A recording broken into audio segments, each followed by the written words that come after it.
দেশ হোক বা রাজ্য, এ এক ঘোর দুঃসময়। ঘরে বাইরে সফর টার্গেট হতেই চলেছেন মহিলারা।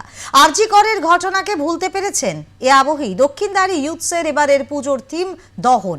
শিল্পীর ভাবনায় ধীরে ধীরে সেজে উঠেছে মণ্ডপ। দেবীপক্ষের সূচনায় মণ্ডপের প্রস্তুতির খোঁজ নিল আর+ নিউজ।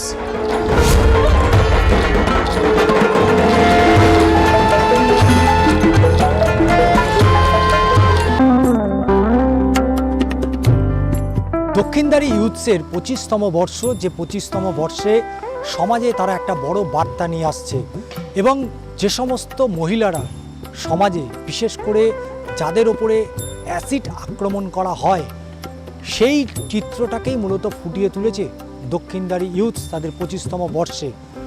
প্রস্তুতি প্রায় শেষ বলা যেতে পারে। এখন দর্শকদের অপেক্ষায় প্রহর গুনছে দক্ষিণদ্বারে ইউথস। আমার সাথে রয়েছে ক্লাবের যিনি সম্পাদক পার্থ ভার্মা, তার কাছেই সরাসরি চলে যাব। একেবারে শেষ পর্যায়ে এখন কি শুধুই অপেক্ষা দর্শকদের? হ্যাঁ, একেবারে মানে শেষ লগ্নে আমাদের প্রস্তুতি, ফাইন টিউনিংটা চলছে। 24 তারিখ আমাদের অফিসিয়াল ইনঅগ্রেশন সন্ধ্যে 7টায়।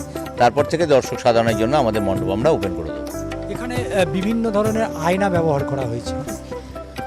দেখুন, আমাদের যে মূল বিষয়বস্তু দহন, অর্থাৎ মহিলাদের ওপর অ্যাসিড আক্রমণ। এই অ্যাসিড আক্রান্ত মহিলাদের যে চেহারার যে অবস্থা হয়, অনেক ক্ষেত্রেই অত্যন্ত কদাকার একটা চেহারা ধারণ করে, কিংবা তাদের চোখের প্রায় দৃষ্টিশক্তি চলে যায়। আমাদের এই যে থিম আছে, তাকে আপনারা জানেন, সেখানে লাইভ পারফরমেন্স আছে এবং 4 জন বিভিন্ন জায়গার অ্যাসিড আক্রান্ত মহিলা যারা এসছেন তারাও পারফর্ম করছেন, নিজেদের কথা বলছেন। তো তাদের আমরা বেশিরভাগই দেখছি, বেশিরভাগেরই চোখ পুরো নষ্ট হয়ে গেছে, দেখতে পারে না, ধরে ধরে নিয়ে যেতে হয়।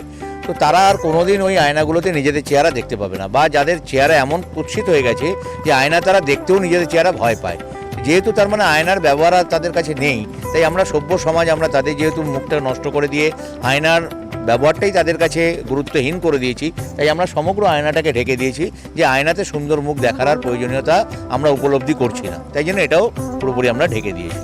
এই অ্যাসিড আক্রান্তের কারণে বহু মানুষ তারা নিজেদেরকে ঘরবন্দি করে রাখলেও সমাজের মূল স্রোতে তাদেরকে ফিরিয়ে আনাই মূল লক্ষ্য নিয়ে এগিয়েছে দক্ষিণদ্বারে ইউথস। চিত্র সাংবাদিক সুব্রত সাথে ষষ্ঠী চট্টোপাধ্যায়ের প্রতিবেদন, আর+ নিউজ, কলকাতা।